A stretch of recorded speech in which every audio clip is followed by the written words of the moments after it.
يا أهل بيت النبي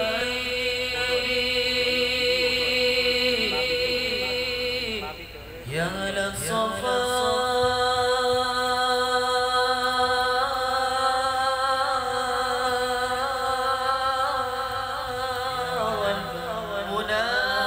والمناجاة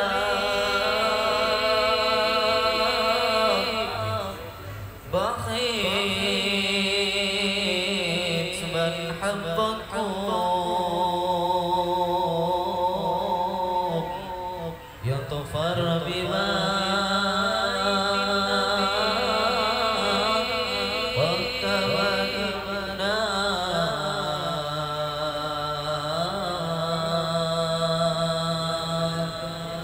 في رضا يمسي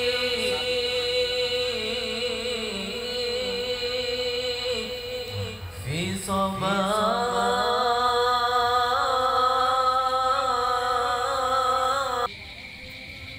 Assalamualaikum warahmatullahi wabarakatuh. Bismillahirrahmanirrahim. Alhamdulillahi rabbil alamin. Wa bihi nasta'in wa la dunya waddin. Allahumma kama anta ahlu. Salli wa sallim wa barik ala sayyidina Muhammadin kama wa ahlu.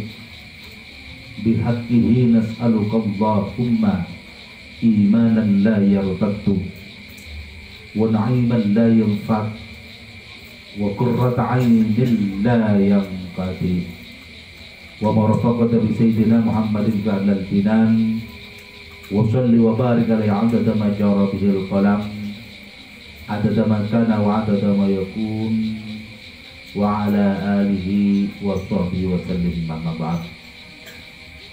Bismillahirrahmanirrahim.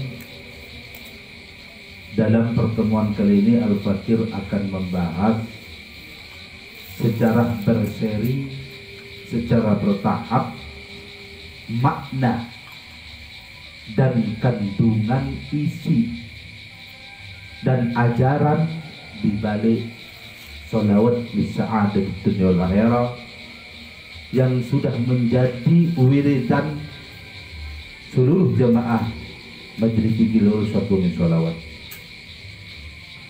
Sholawat redaksi yang pertama adalah Allahumma sholli ala sayyidina Muhammadin adada ma fil billah sholatan daimatan bidawami mulkillah.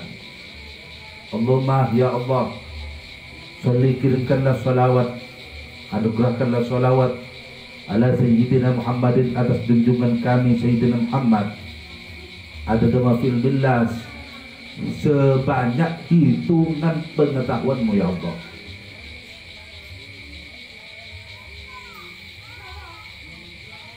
Jadi ini dikatakan sebagai sholawat as-sa'adah, sholawat berkeberuntungan. Bidawami mulkillah, sepanjang langgengnya kerajaanmu ya Allah. Sholawat as-sa'adah ini menurut Al-Imam Ahmad Shawi Al-Khalwati, juga seorang ahli tafsir terkenal, menyusun kitab Hasyiah Shawi Al-Jalalain. Beliau seorang waliullah, salah satu mursyid daripada thariqah atau tokoh besar daripada thariqah Khalwatiyah. Beliau radhiyallahu ta'ala berkata bahwasanya membaca sholawat ini satu kali sama dengan berwirid atau membaca sholawat 600.000 kali. Jadi sholawat ini rotan wahid itu satu kali bisittati alfin, sama dengan membaca 600.000 sholawat.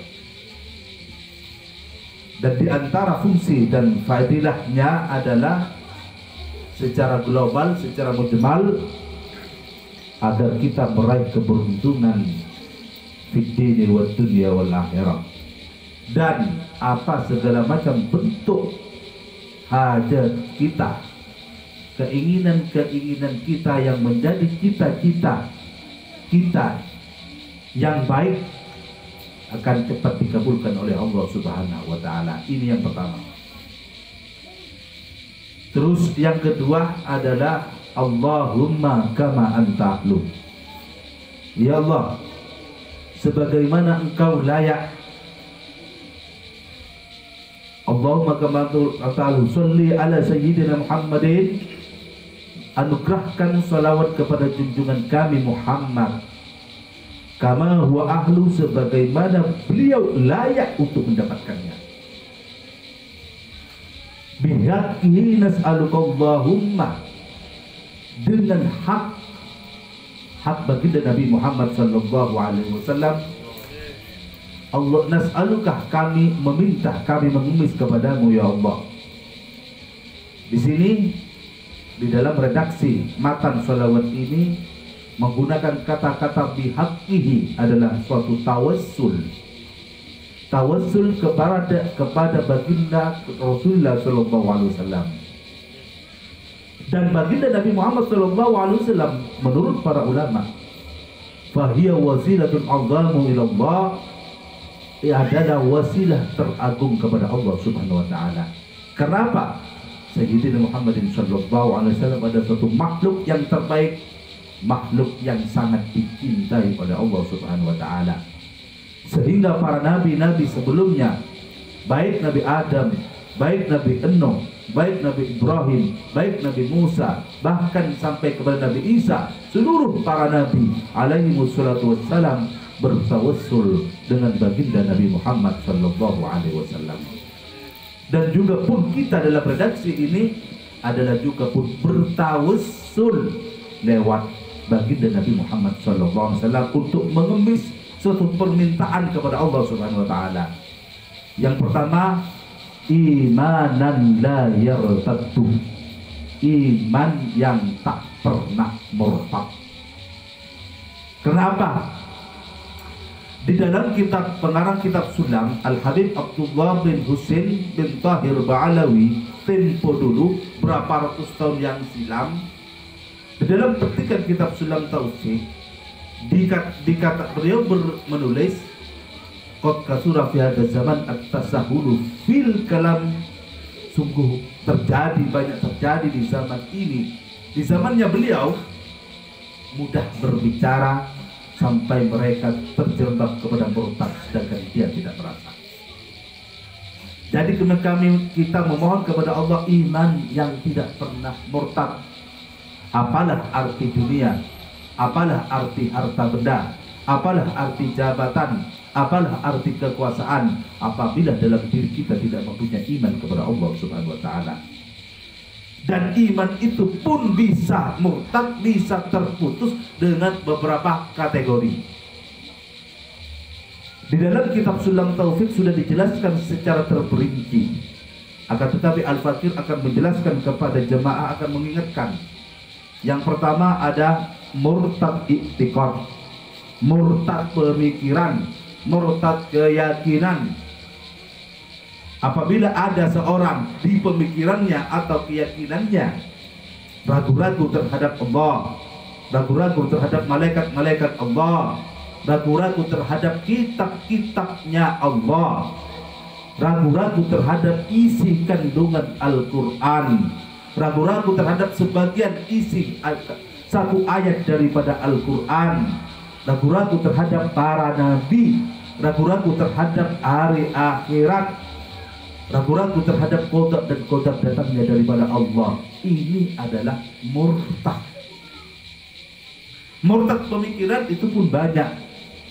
Misalkan pemikiran liberalisme, pemikiran yang bebas berpikir tanpa keterikatan dengan otentiknya atau nas daripada Al-Quran dan Sunnah, juga pun itu pun bisa menyebabkan murtad. Atau pemikiran sekularisme. Apa sekularisme?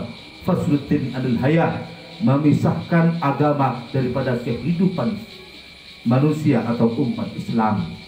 Dia beranggapan bahwa Islam bukan suatu sistem kehidupan. Dia beranggapan bahwa Islam hanya agama spiritual, hanya untuk sholat, puasa, zakat, tetapi dalam kehidupan sehari-hari tidak mau diatur dengan aturannya Allah. Ini adalah pemikiran sekularisme atau fasluddin anil hayah, yang bisa dikatakan sebagai juga pun pemikiran yang akan bisa membawa keluarnya imannya seseorang mukmin. Dan pemikiran ini dikatakan dalam bahasa Arabnya sebagai ilmaniyah, pemisahan agama daripada kehidupan masyarakat. Dia beranggapan bahwa misalkan seorang wanita menutupi auratnya, memakai jilbab, tidak wajib dipertontonkan kepada laki-laki yang bukan muhrimnya.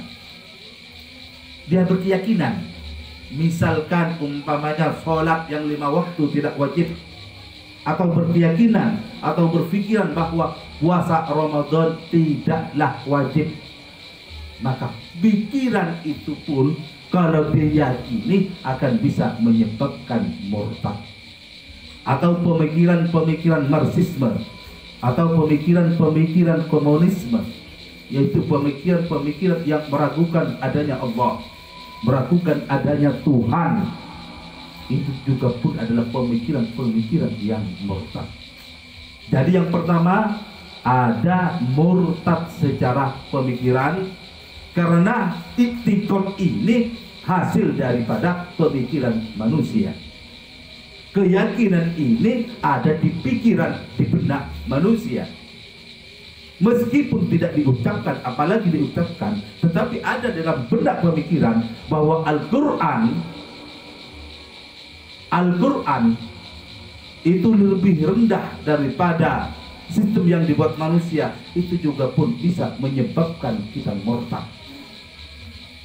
Atau kita menolak apa-apa peraturan, apa-apa konsepsi kehidupan, aturannya Allah, atau yang datang daripada baginda Rasulullah SAW, itu juga pun bisa menyebabkan kita murtad. Atau kita ragu-ragu terhadap adanya hari kiamat, adanya mizan, adanya hisab, adanya surat, adanya surga, adanya neraka, itu bisa menyebabkan suatu murtad. Intinya murtad pemikiran adalah murtad i'tiqad. Yang kedua adalah murtad af'aliyah, yaitu murtad perbuatan. Ada seorang muslim, ada seorang mukmin ikut juga pun ikut-ikutan beribadah kepada selain Allah, ikut menyembah batu, ikut menyembah matahari, ikut menyembah bulan, ikut menyembah kayu, ikut menyembah apa-apa selainnya Allah. Ini adalah murtad. Bukan hanya pun murtad, tapi ini adalah syirik, syirkul akbar. Dan dosa syirik ini tidak ada tobatnya. Dosa syirik ini tiada penghapusnya. Kalau dosa-dosa besar lain selainnya syirik, maduna syirik, Allah bisa mengampuninya. Zina, membunuh orang, korupsi, curang, bohong zalim, Allah bisa mengampuninya kalau dia betul-betul nafsu. Tetapi kecuali syirik, inna syirka la dzulmun adzim, karena sesungguhnya kesyirikan adalah sesuatu kezaliman yang sangat besar. Dan syirik ini bukan juga pun ini merupakan suatu perbuatan dosa besar yang tiada ampunnya, tidak ada taubatnya, tidak ada istighfarnya. Hati-hati dengan perbuatan syirik. Lah, perbuatan syirik ini masuk kategori murtad af'aliyah, yaitu suatu perbuatan kita yang bisa menyebabkan kita keluar dari agama Islam. Terus ketiga adalah murtad secara global, secara mujmal, adalah murtad aqwaliyah, adalah murtad secara ucapan. Misalkan menghalalkan barang yang diharamkan Allah, Riba jelas haram, sudah nas qat'i dalam Al-Quran dan hadis dihalalkan. Atau mengharamkan barang yang dihalalkan Allah, misalkan seperti jual beli dan nikah. Jual beli jelas Allah Ta'ala menghalalkan dalam Al-Quran, wa halallahu al-bai'a wa harrama riba. Pernikahan adalah suatu hal yang halal di dalam Al-Quran, diharamkan. Ini bisa menyebabkan murtad. Atau ucapan yang mengejek atau merendahkan Allah, asma-asma Allah, asma-asma para malaikat, asma-asma Nabiullah, asma-asma para rasul, atau merendahkan atau melecehkan Al-Quran atau sebagian daripada surat Al-Quran, atau merendahkan atau melecehkan sunnah-sunnah atau hadis-hadis baginda Rasulullah SAW, atau merendahkan atau menghina, lebih-lebih menghina terhadap Sayyidul Wujud Muhammad SAW, atau mencaci maki, merendahkan para sahabat, lebih-lebih sahabat Sayyidina Abu Bakar As-Siddiq radhiyallahu ta'ala anhu. Ini akan bisa menyebabkan murtad. Hati-hati, ucapan kita dijaga, jangan sampai kita misalkan berkata yang menyebabkan ucapan kita bisa murtad. Misalkan kita mengatakan bahwa kita tidak butuh terhadap Quran, kita tidak butuh terhadap Allah, kita tidak butuh terhadap Nabi Muhammad. Ini ucapan ini adalah sangat besar, membawa konsekuensi adalah murtadnya seseorang. Ataupun berucap misalkan kepada orang, mengucapkan kepada seorang muslim, wahai orang kafir ke sini, wahai orang Yahudi ke sini, kepada seorang mukmin, itu adalah bisa menyebabkan murtad. Atau mengucapkan atau berucap kepada salah seorang rasul atau syarif, wahai Sayyid, aku adalah musuh kakekmu yang dimaksud adalah Nabi Muhammad, itu juga pun adalah murtad, bisa menyebabkan murtad. Kita harus hati-hati. Oleh karena itu, menjaga iman itu adalah wajib.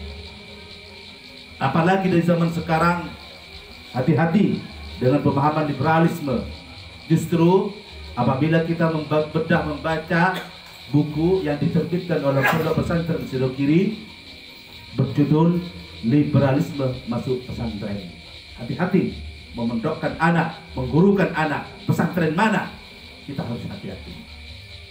Kalau kita membaca juga pun buku karya Kiai Haji Muhammad Najih Maimun yang berjudul Liberalisme dalam Tubuh NU, kita harus baca. Kenapa? Karena faham-faham ini sudah merasuk ke semua organ-organ umat Islam, organ-organ tubuh umat Islam. Oleh karena itu kita patut untuk berdoa mengemis kepada Allah agar kita selalu diselamatkan daripada murtad. Dan kami menghimbau kepada seluruh jemaah agar membaca dua buku ini. Yang satu yang dikeluarkan, yang diterbitkan oleh Pondok Pesantren Sidogiri. Yang kedua adalah buku yang ditulis oleh Kiai Haji Najih Maimun Zubir yang diterbitkan oleh Pondok Pesantren Al-Anwar Sarang. Jadi kita harus hati-hati. Bahkan kita harus hati-hati memilih atau mencari pasangan. Lebih baik kita mencari pasangan yang bodoh, artinya yang tidak tahu apa-apa, asalkan pemikirannya tidak sekuler, pemikirannya tidak liberal. Itu lebih selamat. Itu lebih selamat. Jadi yang pertama, kalimat yang pertama, wa na'iman la yanfadu. Terus kedua ada kalimat yang pertama adalah imanan la yartaddu, kita mohon kepada Allah. Kedua, la wa na'iman la yanfa, kenikmatan yang tak kunjung habis. Apa kenikmatan yang tak kunjung habis? Di dunia kita diberi nikmat oleh Allah Ta'ala iman dan takwa. Di akhirat kita diberi nikmat al-jannah wa nadru ilaihi, surga dan melihat Allah. Al-Fakir waktu dulu masih nyantri di Pondok Pesantren Banyuanyar, ada tulisan di masjid di zamannya Abdul Hamid dulu, tempo dulu Abdul Hamid bin Isbat, ada tulisan tadak kebungaan angin pangatakok dengan Allah berilmu si manfaat. Tiada suatu kebahagiaan, tiada suatu kenikmatan yang terbesar kecuali adalah ketakwaan kepada Allah, ketakutan kita kepada Allah, dan ilmu yang bermanfaat. Dan ini pun, kalimat ini adalah bagian menginspirasi kepada Al-Fakir untuk memohon kepada Allah wa na'iman la yunfadu. Dan ini pun juga pun disuruh oleh Allah Ta'ala dalam Al-Quran agar kita banyak membaca doa Rabbana atina fid dunya hasanah wa fil akhirati hasanah wa qina adzabannar. Wahai Tuhan kami, berikanlah kami di dunia hasanah kebaikan. Apa kebaikan di dunia? Adalah iman dan takwa. Ketakutan kita kepada Allah, ketakwaan kita kepada Allah. Ini adalah yang dimaksud fid dunya hasanah. Wa fil akhirati hasanah, yang dimaksud di dalam akhirat kita diberi juga pun kebaikan. Apa kebaikan di akhirat? Masuk surga dan melihat Allah. Wa qina adzabannar, dan memohon kepada Allah agar kita diselamatkan daripada neraka. Nah, doa ini bagian daripada kita memohon kepada Allah kenikmatan yang tak kunjung habis, yaitu wa na'iman la yunfadu. Terus kalimat yang ketiga wa qurrata 'ainin la yanqati, atau wa qurrata 'ainin la tanqati. Memohon kepada Allah Ta'ala pelipur lara, penyejuk hati yang tidak pernah terputus. Apa penyejuk hati yang tidak pernah terputus? Yang pertama adalah zaujah solehah, istri yang solehah. Merujuk kepada sabda baginda Rasulullah SAW, ad-dunya mata, dunia adalah hiasan, wa khairul mata al-mar'atu solehah, dan sebaik-baiknya perhiasan adalah wanita yang solehah. Wanita yang solehah yang bagaimana? Wanita yang solehah yang dapat membawa kita menuju takwa kepada Allah. Wanita solehah, tanda wanita solehah adalah gemar beribadah. Diajak beribadah, diajak untuk berubudiyah kepada Allah, dia tidak menolak.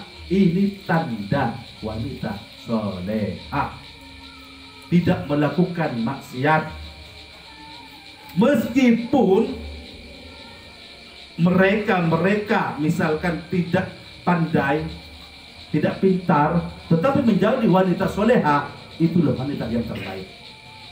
Dan kita mohon kepada Allah, dan permohonan ini juga pun disuruh Allah disahkan dalam Al-Quran, Rabbana hablana min azwajina wa dzurriyyatina qurrata a'yun. Ya Allah, berikanlah kepada kami istri-istri juga pun anak-anak yang menjadi penyejuk hati kami. Apa qurrata a'yun la tanqati? Apa penyejuk hati yang tidak pernah terputus? Juga pun di samping istri adalah anak-anak yang soleh dan solehah. Anak yang soleh dan solehah. Kenapa dikatakan sebagai penyejuk hati? Menyejukkan hati orang tua di alam dunia, juga pun menyejukkan hati orang tua di alam barzakh. Dikala kita ada di alam kubur, dikala kita terputus semua amal-amal ibadah kita, tidak bisa kita mengerjakan ibadah lagi, apabila kita memiliki anak soleh dan solehah, maka kita sudah memiliki investasi akhirat. Apa? Pahala terus mengalir kepada kita sebab barokahnya anak soleh dan solehah. Oleh karena itu Allah Ta'ala menyuruh kepada kita untuk memohon kepada Allah, Rabbana hablana min azwajina wa dzurriyyatina qurrata a'yunina. Ini adalah suatu doa yang diperintah oleh Allah, yang diajarkan oleh Allah kepada kita semua. Memohon kepada Allah juga pun wa qurrata a'yunin la tanqati, dan penyejuk hati yang tidak pernah terputus. Dan di balik redaksi sholawat ini sebenarnya kita memohon kepada Allah agar istri-istri kita, agar anak-anak kita menjadi solehah dan menjadi anak yang soleh-soleh. Amin. Allahumma amin. Terus yang keempat, yang merupakan suatu puncak cita-cita daripada kita, wa murafaqata bi sayyidina Muhammadin sallallahu alaihi wasallam, dan bertetangga dengan Sayyidina Muhammadin sallallahu alaihi wasallam fi a'lal jinan, di surga yang tertinggi. bisa bertetangga, bisa bersama dengan baginda Rasulullah SAW di surga yang tertinggi. Al-Fakir ingat kepada suatu hadis yang diriwayatkan oleh Imam As-Sauban. Suatu saat Imam As-Sauban ini susah, dia murung dan sedih. Dilihat oleh baginda Rasulullah SAW. Rasulullah SAW menegur sahabat Sauban, wahai sahabat Sauban, kenapa kamu kok murung, kok sedih? Bagaimana aku tidak murung dan tidak sedih ya Rasulullah?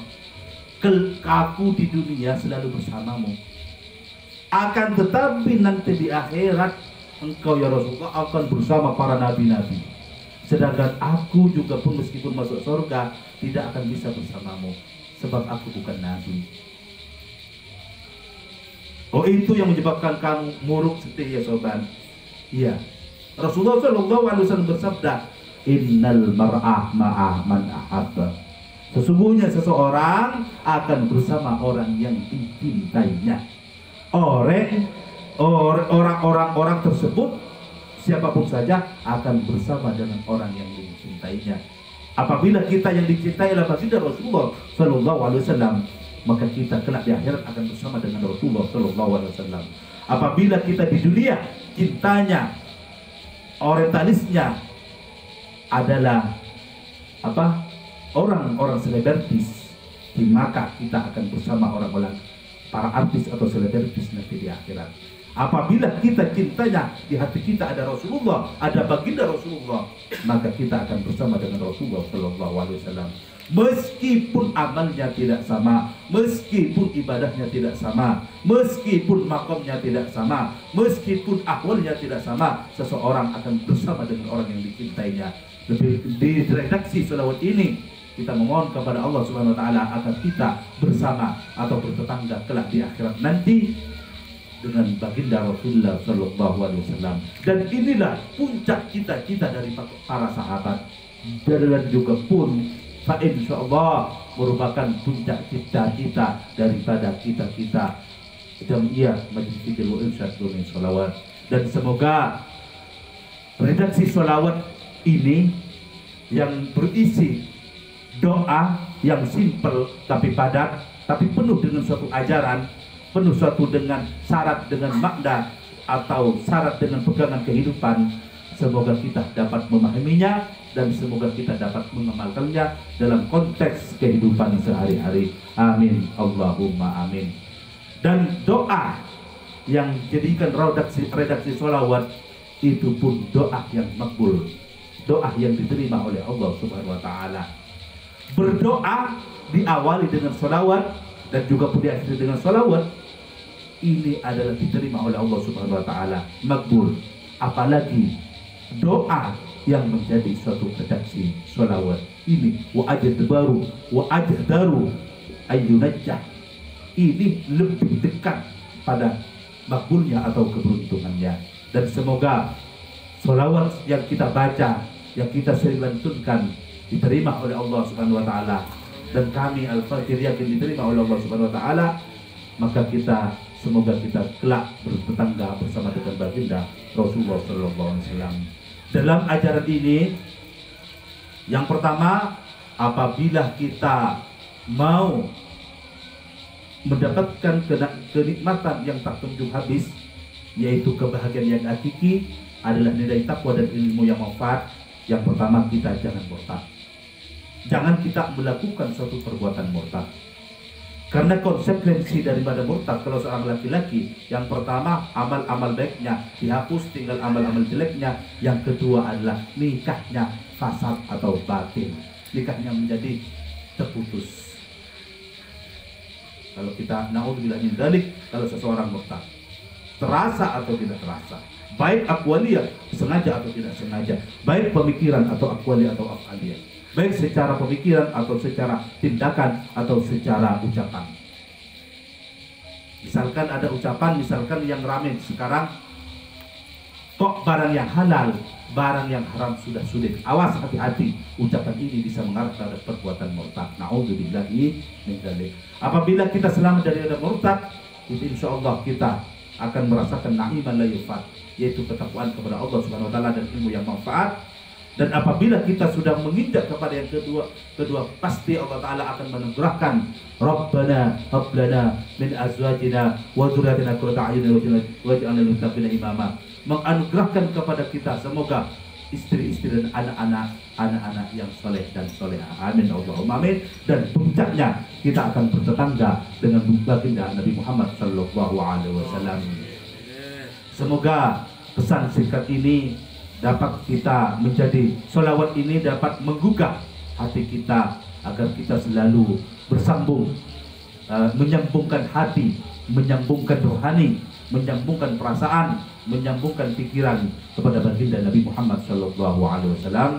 Minallah atau fil hidayah wal inayah wal ridha wa min Rasulillah sallallahu alaihi wasallam syafa'un nazar wal barakah. Wassalamualaikum warahmatullahi wabarakatuh. أنفاس جنة